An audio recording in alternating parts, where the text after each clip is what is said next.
Hey guys, my name is Ryan, and we're back again with another Spirit Island video. If you've been watching my channel, you know I love to play attacking spirits. I like smashing and stomping all over the invaders. It's quite cathartic. I think taking a proactive approach gives you more control over a game, as well as giving you a more clear sense of direction for how to play through any particular situation. The key thing with offense, though, is that using offense as a means to prevent blight requires sufficient damage to be done. You could do 100 damage in a land, but if a single town survives, it will still blight. So while there may be a stereotype of an offensive player mindlessly running and gunning, in reality, we have to be judicious with our aggression. We have to make sure our offense is sufficient to clear the land. However, and possibly more importantly, we want to be efficient with our attack. The invaders act in 6 lands every turn with 2 Ravages, 2 Builds, and 2 Explores. If we invest our entire turn solving one of those lands, we very well may fall behind the curve. Oftentimes, the best thing to do is to eat a blight to get ahead elsewhere on the board. Of course, there's much more to this game than smashing things, and when you take a look at the core attacking spirits, you'll see there's a lot of consistency with how they are designed. The core attacking spirits in order of release are Lightning Swift Strike, Thunderspeaker, Sharp Fangs, Heart of the Wildfire, Volcano, Grinning Trickster, Lurk, Vengeance, Devouring Teeth, Rising Heat, and most recently, Ember Eyed Behemoth. So, as we can see, they all have an offensive power, a control power, and a utility power, and a few of them also have some kind of an action skip. Due to the consistent nature of these starting cards, becoming well practiced in one of these spirits can make learning another of this archetype easier. While there is categorical similarities in the nature of these starting hands, of course they will all play out quite differently. Let's explore the implications of those differences. For simplicity, let's say we're against Prussia. All of these spirits are perfectly capable of handling an empty land that explores and then builds a town. I mean, it would be quite concerning if a spirit couldn't handle literally the easiest thing in the game, so that's not a very exciting comparison. Therefore, let's go with the strongest thing that can happen for Prussia in the early game, and that is ravaging with an explorer, town, and city. There is an inland starting town on each board, and then Prussia 1 adds a town to land number 3. So because there's 2 different lands that can have this pattern happen in the early game, it is almost guaranteed that it's going to come up in the first 1 or 2 ravages. There are a couple boards that get extra exciting though. So we have board A, where the number 3 and the starting town are on the same terrain as jungles. E is also doing it for jungles. And then C also has this pattern, but for mountains. So we're going to take a look at how the different spirits can handle the Explorer, Town, City combo, but also take into consideration these 3 specific setups. Can these guys deal with them 2 at the same time? So, starting with Lightning, in the early game, we have absolutely no way of dealing with a city. On the standard build, where you go top, top, nothing, bottom, bottom, and then reclaim, we would not gain our first card and then be able to play another card until turn 3. And if we get something like a 0-cost fire, yes, we can destroy a city, but that's a pretty narrow set of circumstances that'll get us there. So in order for us to deal with this combo, we would have to use something like Shatter Homesteads to kill the town. Then it'll build, and we can either reclaim, play Shatter Homesteads again, or we can use our Thundering Destruction in order to kill the town twice. Since we do have 2 different ways to kill a town each turn, we can solve this double land, but it will take 4 total actions in order to do so. For a Thunderspeaker, we have a variety of different ways that we can approach the problem, and it's going to play out differently depending on the board and the exact lands that are explored. But with this combo, the first thing we want to draw our attention to is manifestation. It's the only way that we can actively kill the city. So 2 presence and 2 Dahan will deal 4 damage, killing off the city and the explorer. And our right innate can use 2 Dahan to kill off a town. So it's very common for us to start out with something like a manifestation voice, and that will kill all of it. But another line to consider could be something with words of warning. So maybe we use manifestation to kill these guys, words of warning to defend this. Maybe we wind up using lead the furious assault to kill the town, and then defend 3 against a 4 damage ravage over here. There's a lot of different ways that we can approach it. Now, I tooled around with a few things, and the only way that we can really deal with both of the lands on a double ravage is, let's say that we're on board E, and they open up with a mountain explorer. We open up top, sudden ambush to kill this guy. Then we use the Dahan and bring them over here during the slow phase with our left innate. Then on our next turn, we play Manifestation, Voice of Thunder. Manifestation plus Words of Warning. We can use the Manifestation, right? Let's say we explored that in the slow phase, right? It builds. We can, or let's say we get like push one, right? We can defend this land for 3. We can manifest this land to kill everything in it. And then we can use our innate to, because we'd be here. So we could gather 3, push 2. So we could bring these Dahan in, then push 2 Dahan, and we'll have access to this right innate to kill the town. Then we can reclaim and then play Words of Warning again to defend this land. So under that very specific set of circumstances, we can absolutely stop all the blight, kill everything, and just have a great setup. But after tooling around with it a whole bunch, it really only works on board E, specifically mountains into jungles, which, hey, very well could happen. Sharp Fangs, similar to Thunderspeaker, is very board dependent, and it really matters exactly how the invader cards come out. Because, similar to Thunderspeaker, we are beholden to the starting pieces on the board. So, for example, the classic thing to know with Sharp Fangs is that board E is insane. We start like so, and if it explores, we can transform this presence into a beast. Bam, kill everything fast with our ranging hunt, and all of a sudden the entire board is pocketed. But hey, if we do get that set up and all of this dies and wind up pushing out, we actually wind up having to just lose this land here because, well, we've done nothing to it, and it will explore, build, and then ravage. We can get in there and do a little bit of damage, but we actually will be eating the blight, and that's like our best case scenario. But more realistically, if we're not going to be high rolling something like that and taking a unique line, like let's say we're going to be over here on board A, starting off like so, and it explores, we would probably wind up putting a presence, transforming, turning it into a beast, killing the town, and then it would build and we'd have to kill the town again. So it would take multiple actions for us in order just to solve this one land. I haven't been able to find any lines that would allow us to save both of the big lands at the same time. There are obviously plenty of cards that you can draft, but we're not taking that into consideration since the draft is available to every spirit, really. Thunderspeaker and Lightning Swift Strike are the only 2 spirits that would not have access to a draft for the first couple turns. But outside of damage for Sharp Fangs, we also do have Prey on the Builders and Terrifying Chase. The key thing to know with these 2 cards is that they do not come with a plant.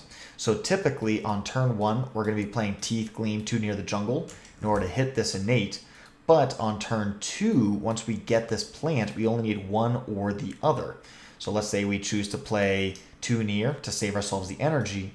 We could do something like a Too Near plus a Terrifying Chase. Now, if we happen to have the jungles come up in this situation. Let's say that, right, because it starts out like so, and let's say that there had been like a wetlands or something beforehand. We killed it, whatever. Turn 2 comes up as the jungles. Well, we could then use Terrifying Chase. It will build up. We could Terrifying Chase out this stuff. And then we can add a beast. We'll probably already have another beast from the Teeth Gleam, transform, get ourselves our third beast, and then kill the city. And that's a good way to deal with it too. So once we get into turn 2 and on, we could do a very similar thing with Prey on the Builders and just prevent the city from existing in the first place, and then deal our damage. Heart of the Wildfire is a really tricky one. Wildfire is really good at doing 2 damage with growth when we're in this situation. But the problem is that this has 6 health. Really, there's 5 health that's necessary to deal with. So the line that I'll go for with Wildfire in this situation on turn 2 is, well, first off, you can't just, if it opens up like here, growing into this land doesn't actually accomplish anything at all. One thing you can do is open up with an asphyxiating smoke in order to kill the town. Then it'll be like so. You can grow into the land to do 2 damage, and then you can play any of these cards, Flames Fury, Threatening Flames, whatever, in order to give yourself the plant in order to kill the city. But let's say it already exists as an Explorer Town city. Then what you can do is you can grow into the land. It'll blight. You end up doing 2 damage to the city, and you play Threatening Flames. This will allow you to push out the town and then give you the 1 damage that you need in order to kill the city.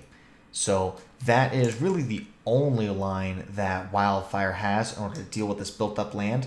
And so obviously you're not going to be able to deal with both of them. But that's the nature of Wildfire. It's a lot of aggression, but it's only just enough aggression. And so if you happen to get one of these really bad high rolls, or I guess a low roll, you just got to find a way to deal with it down the line. Volcano. This is another spirit that definitely can't deal with it on turn 1, but on turn 2, you have a lot more play. It's pretty standard on Volcano just to open up with this Rain of Ash. So right there is where if you happen to have this come up on turn 2, such that you can react in the slow phase, Rain of Ash completely solves one of the lands, and then you could use, Lava Flows, Pyroclastic Bombardment, a combination of other effects in order to deal with the other. Of course, this setup is pretty bad with A, but that's why we don't like A. This is just like super awkward. But like on board E, right? This is one that you love to take as Volcano. You could push away one and then use a combination of effects in the other in order to clear it. However, if this comes up on turn 1, you're pretty much SOL. Because you don't have time to react by the time since I guess you would know, you wouldn't do Rain of Ash. You could do something like a Lava Flows here, and then do this. Then you could do a Pyroclastic plus Explosion in order to completely clear the land. Fortunately, Pyroclastic would do 1 damage to each, 1 damage, and then 1 more damage, leaving us at 1 more necessary damage in order to protect ourselves. So it's just really, really awkward for Volcano. You're really good at dealing with 1 big land at a time, but you don't want to do 2 big lands simultaneously. That just stretches you a little bit too thin. Grinning Trickster.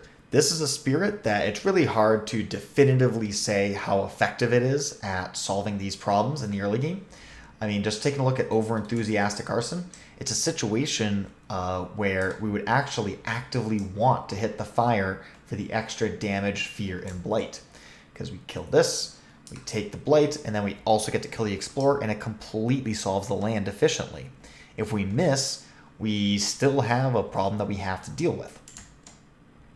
Now, additionally, we have the Let's See What Happens. For this specific setup, there's not a ton of hits in the minor deck that will solve it for us, but there are enough such that it is certainly worth going for. Our very realistic, consistent solution, though, is the Impeach is Insight combination. So that's a pretty standard turn one, is to play these two cards. And just because it solves this pattern very efficiently, we actively want this to come up. Because, right, you strife, kill, kill. And in this specific situation, we already have the Dahan here.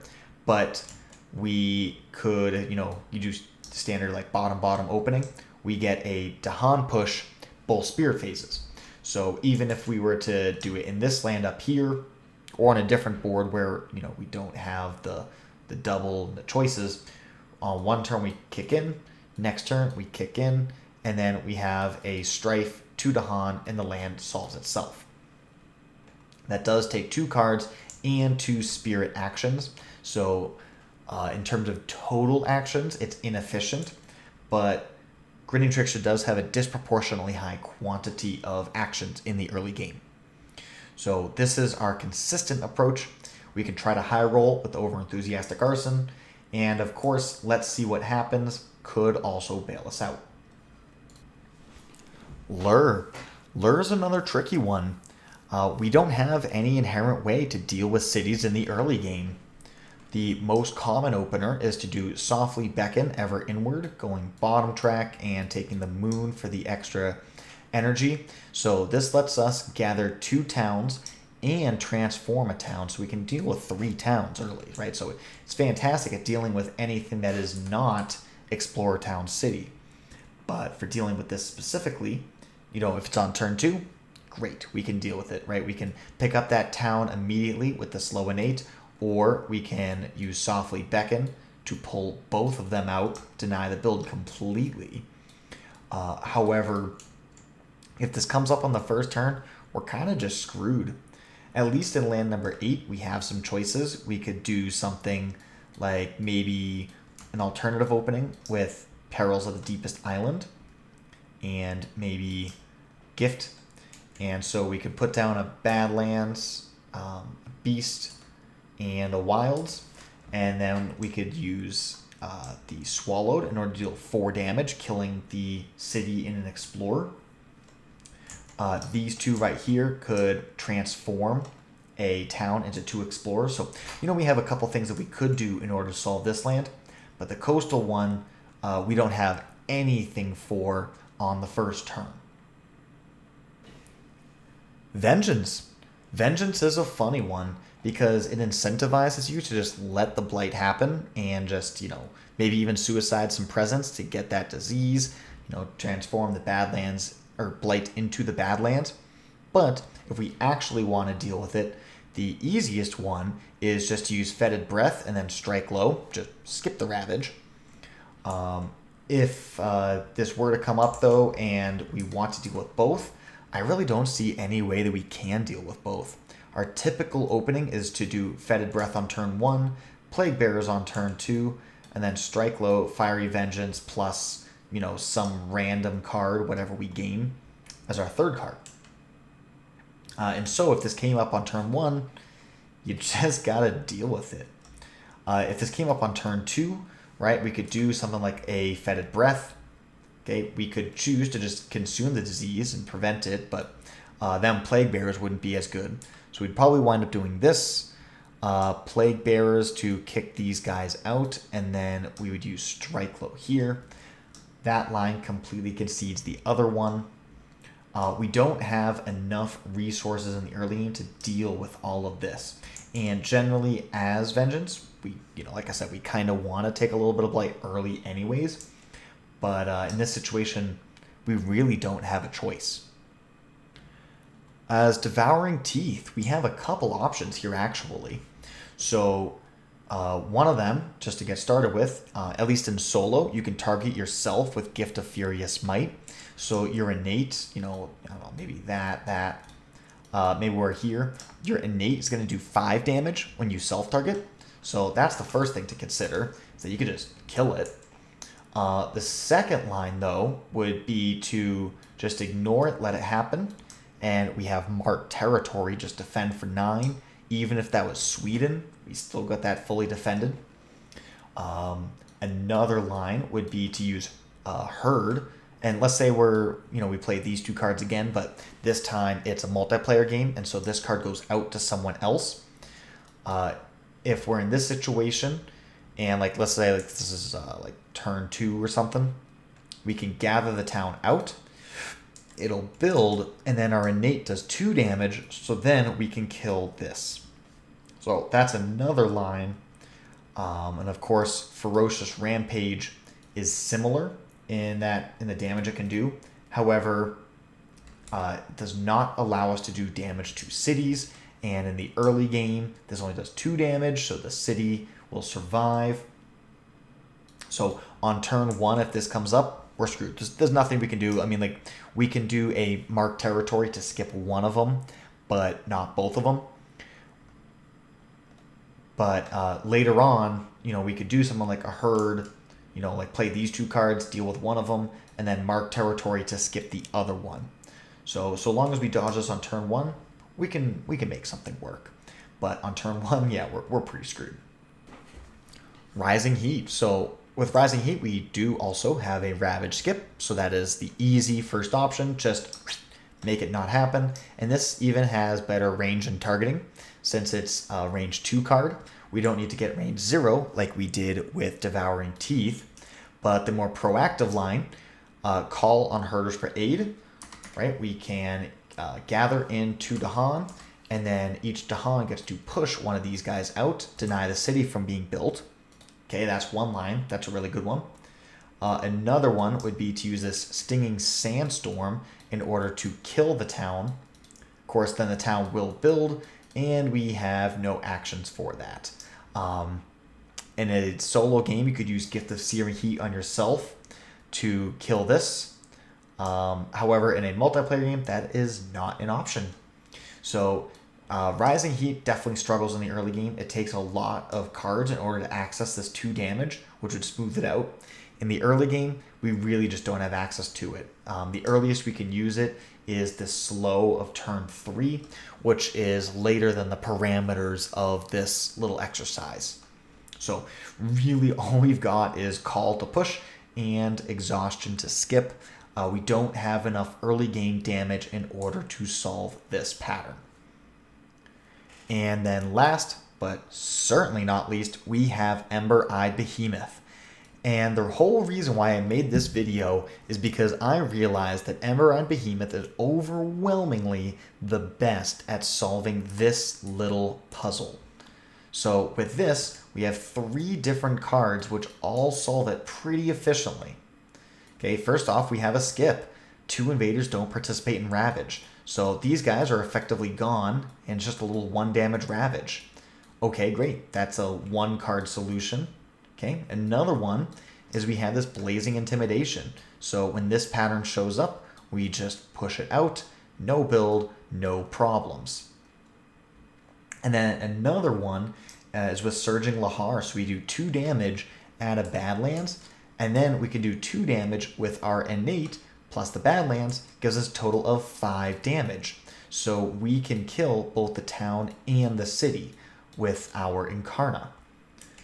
So in fact, with all of that, the absolute easiest thing for us to deal with is this double pattern. Right? Because we start like here, we can open up on the jungles, open up with the Surging Lahar, come up here, kill kill the town city. So those guys are gone. Next turn, we throw a Terrifying Rampage to skip the Ravage happening in this land, and the game goes on. We've attacked the inlands. Maybe we even happen to get a lucky pocket if the next one was like a Mountains Explorer. We get to pocket out the sands. That's already some sweet value. Skip that Ravage, run over here, kill this guy, and you're just cooking.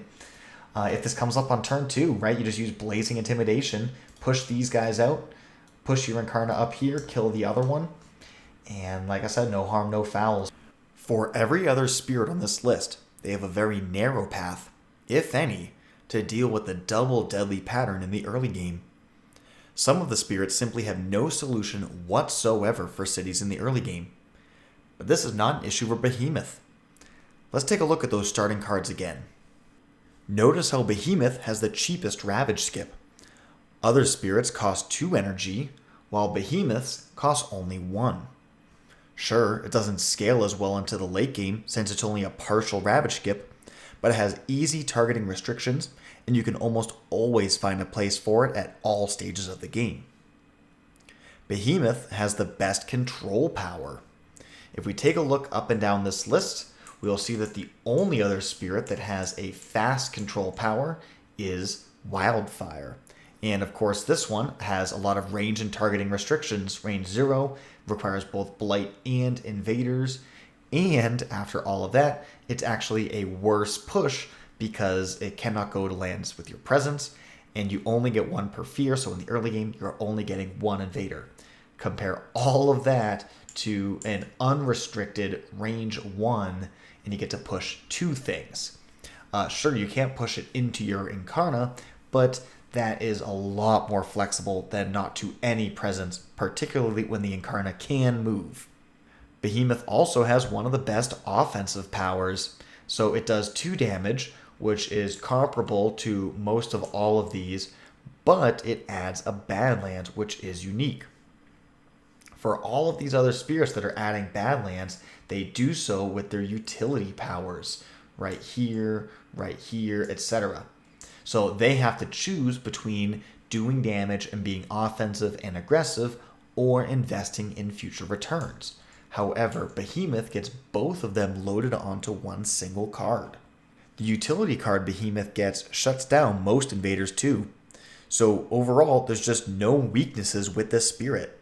It's just a little bit too good in just about every single way, which is unfortunate because now it's harder to justify it playing any other pure attacker. Anyways, I'll have a guide out for Ember Eyes soon, so stay tuned for that. For now, I'll leave you with some gameplay against Prussia 6. Alright, here we go. Let's play some Prussia 6. So we wind up getting board H. This is one of the Horizons boards. So these boards are all a little bit unusual, and as I covered in another video, they're quite hard to make a pocket on. But fear not. Let's see what we get. We get the Sands Wetlands. Okay. Sands Wetlands. So we know that we can use our Surging Lahar here and then do our 5 damage to kill everything in this land. Another option. Generally, I like doing that on the first turn, just sneaking that Surging Lahar in. We can then do like a Terrifying Rampage, Blazing Intimidation to solve both of these. But yeah, I think that's the game plan I'm going to go with. So we'll do here, going top, and we'll just make a Sacred Site out this way.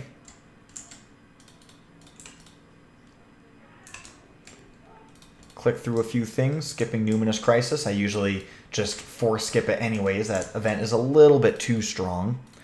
And we wind up getting Wetlands again. All right. Putting our town here because we're planning on giving up this land. It's a little unfortunate that this land here that we're planning on just killing is going to be the one that explores, because now it's less easy for us to, go about killing things. But fear not, we can deal with it no problem. And in a slow phase, we do get a push. I'm planning on using Blazing Intimidation here, pushing this stuff out, and then Terrifying Rampage this. Probably going to do this with the Dahan. So one of the Dahan will die in the Blight, and then the other Dahan will kill everything. Everything will die here, and then, we have nothing to deal with on the next turn. Therefore, I want to move my Incarna to be able to deal with these coastal lands that are built up. If Sands were to come up again, we could just eat a Blight and whatever, because this one is far more important for us to get after aggressively. Okay, and what do we get? Confounding Miss, it's always nice to go for some kind of defense. We really do like to go for elements, and so the only choice here would be for Weep. One of the nice things with Weep is that we are planning on taking a little bit of Blight this turn. So, we do get some value out of it. So I'm not mad about taking Weep. But some Defend is always nice. Bird's Cry, not nearly as good. So it's only between Confounding and Weep. But we're going to keep this game pretty simple, not do anything too tricky. And we will go here. I just like getting my presence to all the different corners. Want to get Sacred Sites adjacent to absolutely everything in case we really need to jump our Incarna around. And we'll play Blazing, Terrifying, and discard that. Okay, 1 fear for each of these cards. And we will get a reminder token here. Pushing out 2 Dahan. And then here we get a push. Event. An explorer and town to a land with town or blight. So we're just going to make this land number 2 freakishly tall so that way we can hammer down on it in the future. No matter how tall it is, it's only 1 blight. Beast kills explorers. And we have 3 Dahan, so we gain an energy and a reclaim. Ooh, that gives us an opportunity to shake up our build. That is certainly something worth considering. Anyways, we remove an explorer from a land with a Dahan. This doesn't do anything. This kind of doesn't do anything either, so it's kind of a wash. Anyways, we'll Ravage here, here. This will no longer blight, so that is nice. So I guess that's not nothing. But we still lose a Dahan, but we kill the guy. Don't build, and we get jungle next. This is pretty easy from here. So for our next, we get 3 damage. Now, we could do 3 damage here, just to get ahead of the tempo a little bit. But I'm going to take the opportunity just to jump in and kill a city. Just try and gain some good value. Time pass. Now, normally here is where I would empower my Incarna. However, since we have the opportunity to grow again, I'm thinking maybe I'll G3 to get 1 more card. Okay, we'll be here, play maybe both of these cards. Next turn, we empower, and then we can G2 like we normally would, but now we have the extra fire, which should give us access to our top tier innate. So I'm going to choose to play this a little greedy since we are lucky with a really easy setup here. So we're going to gain 3 energy. We're going to gain a minor. And yeah, anything with a fire is nice for our elements. Probably going to play these 2. Because we still have to discard a card, and we're only able to reclaim fire cards. While these other cards are nice in all kinds of situations, I could justify taking all of them. Just to make sure we get all of our cards back and to give ourselves a more smooth build, I'm going to take this fire card so that we can reclaim everything. Okay, gain energy and pay. We have tons of energy. When we go for a real reclaim, we'll certainly be picking up a major. Nothing fast. Destroy 2 presents. Oh my gosh, another gain power card. Well, it's not a bad time just to pick up that major right now. One of the presents that we can destroy is our Incarna. And so we have to ask ourselves where we intend to do our things. And so we could sacrifice like Incarna plus here. We could Surging Lahar this, bring this Incarna back here, and then kill this. So I like that line. Functionally, we don't have to destroy 2 presents. We only have to destroy 1, and we gain a power card. We have some good ones. We have no presence in the sands or the mountains.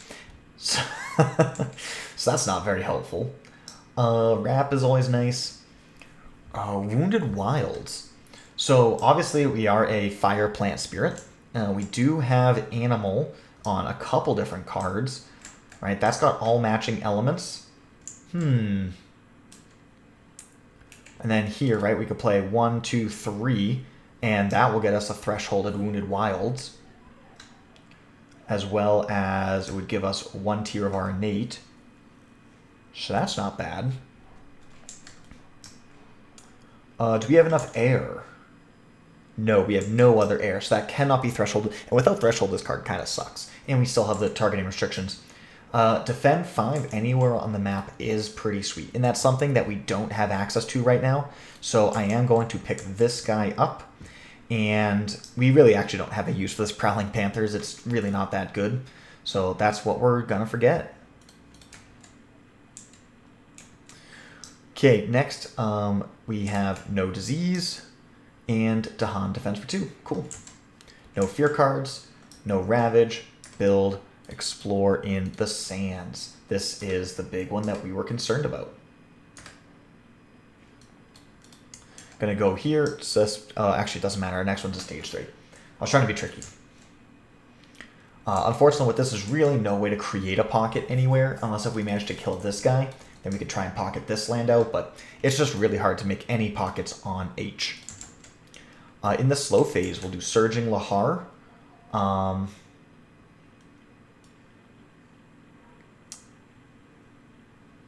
Why is there an Explorer here? Yeah, there should be a town. Yep.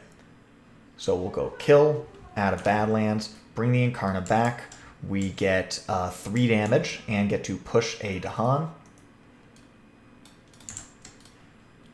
Cool. And then we get to add some wilds. So we'll just go right here, and hopefully we get the high roll against Prussia and just get a free win.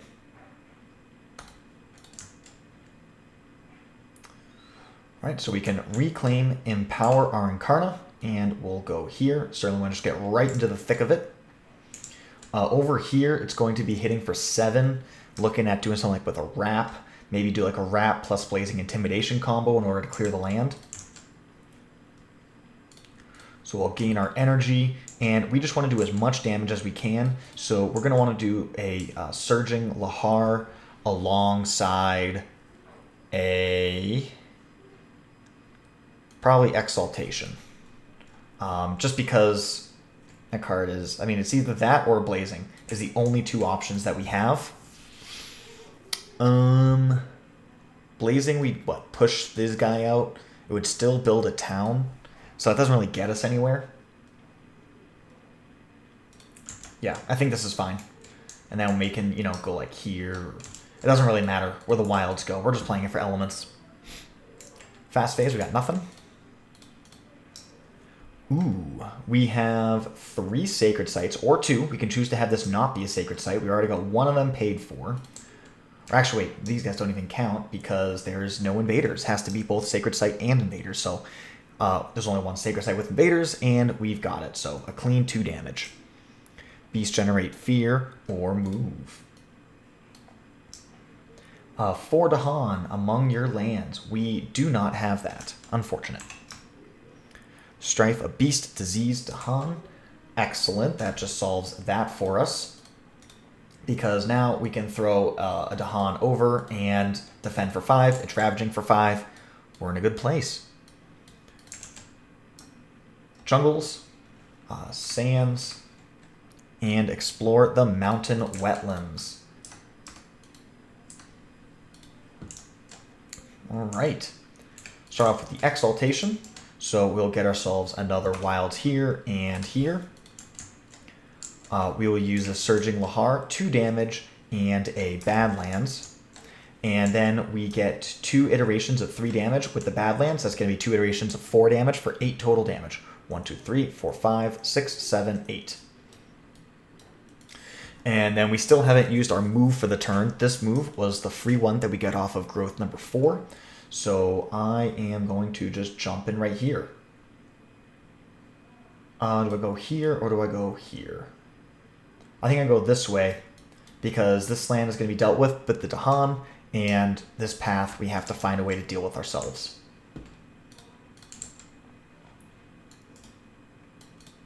Okay, and then we will do another G2. We'll make a sacred site here in the corner. And we get to play 3 cards. So let's go wrap, Wrap solves this land.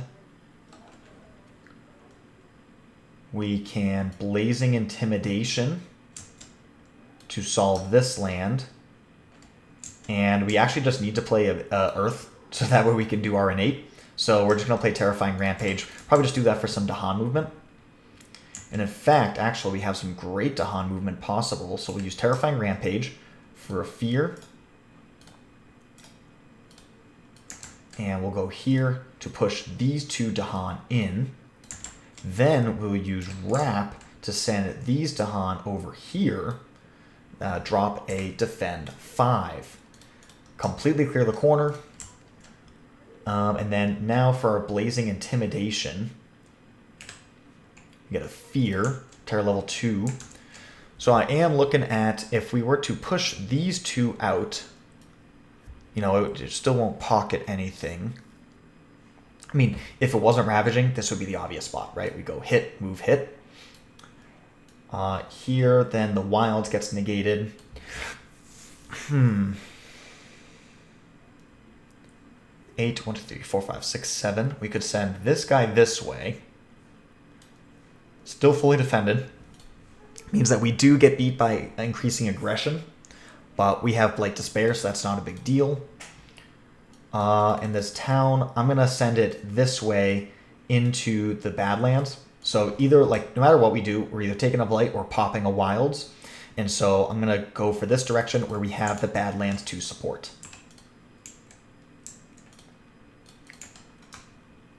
Hard-working Settlers. All right. Push up to 2 Dahan. Add a... which we're just not going to do that. Push it, add a town to a land with no town. So we can go right here with that. And then immediately ravage a land with the most invaders that matches a Ravage card. So we force a Ravage right here, which will kill all of it. Beast counts as Badlands. Nice. Destroy a damaged invader and land with Beast. There's none.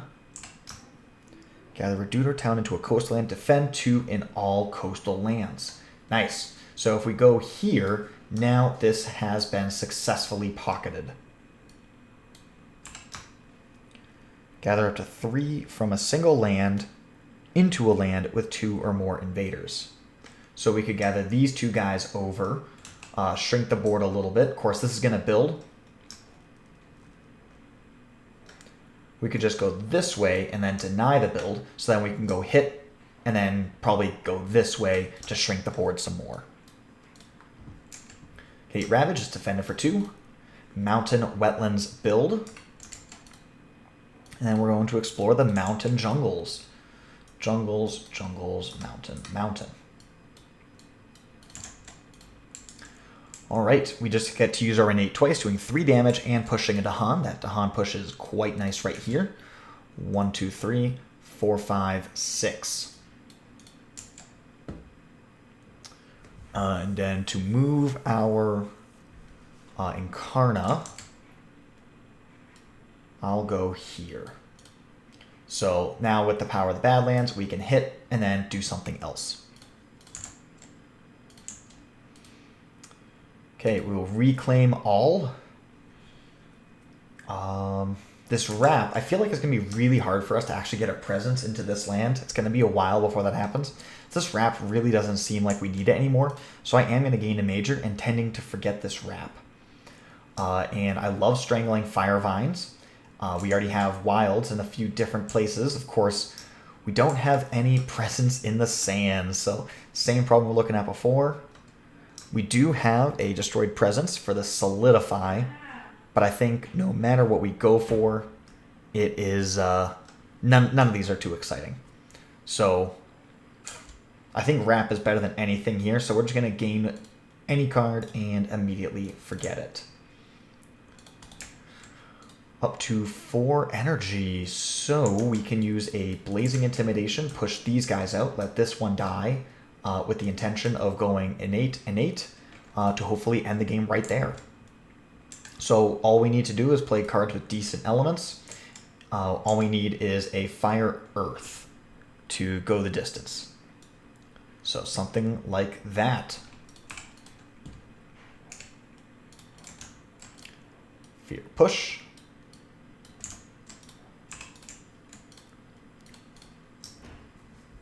Event. We have an earned fear card. Okay, so this becomes a terror level 3 card. Add a strife. Each invader takes 1 damage per strife that it has. Great. On each board, in a land with Badlands or Beast and a building, destroy a Badland or Beast, 1 damage, 1 damage. The way I understand it is this will die and then the damage happens, which means we don't get the benefit of the Badlands, so we don't win the game right now. If I'm wrong, then great, we just won the game. But I'm pretty sure you execute word by word, line by line, and you execute it all live, and so we do not win the game. Push half the Dahan. Well, that makes our lives easier. We can now already have our Rapid Wings of Sunlight. 3 health invaders from land with disease, or an explorer from inland land. Gosh, this game's too easy. Okay, ravage mountain wetlands, build mountain jungles, and explore the Sands Mountains. All right, and in the slow phase, we have way more damage available than exists on the board. We have 12, 13, 14, and there's a total of, what, 6 health left on the board. So, yeah, we can kill this, add a Badlands, come over here, and kill everything with the first use of our innate. And that is a victory, terror level 2. So, I feel like we really weren't ever threatened at any point in this game. We took 1 single blight off of the first Ravage of the game, and then we just kind of ran around in circles and just killed everything really efficiently. Having access to a fast push gave us so much action efficiency by denying Ravages and builds simultaneously. It was just wonderful. We did get some very good events in the early game, but I feel like the game would have largely played out the exact same even without them. For example, like this Weep that we picked up, we literally never played it. We didn't even consider playing it at any point. So had we not gamed this at all, right, like if we just had 1 less card this whole time, it would have made no difference whatsoever to the way it all played out. I think this game was a good demonstration of how all the little things that Behemoth does that's slightly more efficient just made this whole game smoother than how any other spirit would have played. If you were to take that exact same seed and play something like a Vengeance, it just would have not been as easy and smooth in order to execute in the same way that we did here. Now, Prussia does have the natural self-defeating style where, it'll explore into a land that's about to ravage, but it has a Dahan there, so the explorer kills itself, which means it doesn't build, and it can, snowball against itself in that way. And we were able to do that. However, getting ourselves to that point requires just really, really efficient play, which I think Ember Eyes has better than any of the other attackers. So anyways, that's all for me today. Thank you guys so much for watching, and have yourself a glorious day.